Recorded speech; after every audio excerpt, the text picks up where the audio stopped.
సిద్దిపేట జిల్లా హుస్నాబాద్ పార్టీ కార్యాలయంలో సిపిఐ జాతీయ కార్యవర్గ సభ్యుడు చాడా వెంకటరెడ్డి మీడియా సమావేశం మాట్లాడుతూ బీజేపీ హటావో దేశ్కి బచావో నినాదంతో ఇండియా కూటమిలో భాగస్వామ్యం అయి ఉన్నాం.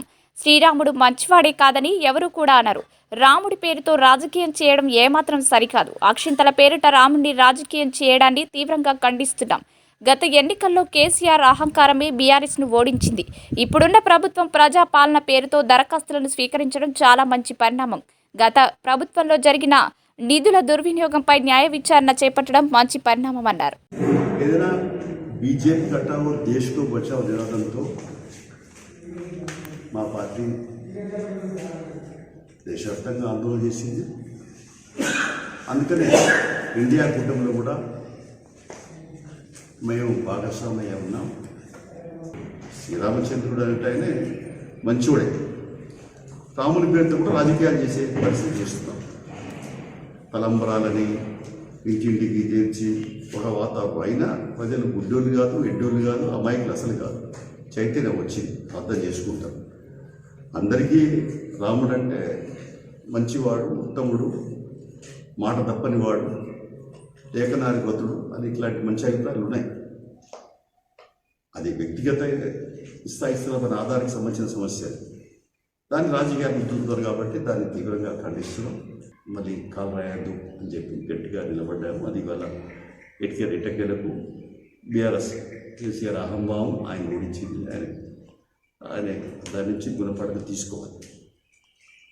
సరే, ప్రజావాణి ప్రజాపాలనని దరఖాస్తులు కూడా ప్రభుత్వమే అందిస్తూ స్వీకరిస్తూ వాటన్నిటి కూడా మొత్తం మీద క్రోడీకరించే ఓ చర్య కొనసాగుతుంది. ఈ అడుగు ముందడుగు, ప్రగతి అడుగు, మంచి అడుగు, ప్రజాస్వామ్య అడుగులని మేము అభిప్రాయపడుతున్నాం. ఇట్లే దీన్ని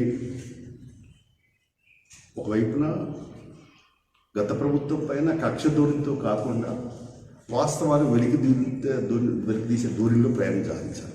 ఇప్పటికైతే ఆ రకంగానే ప్రతీకార చర్య కాకుండా ఒక పరిశీలన చర్యగా గత ప్రభుత్వంలో జరిగినటువంటి ఏదైతే ప్రజాధనం దుర్వినియోగం అయిందో దాన్ని వెలికితీసే లేదా ప్రజలకు తెలియపరిచే ప్రయత్నాలు అయితే సాగుతున్నాయి. మంచి పరిణామం.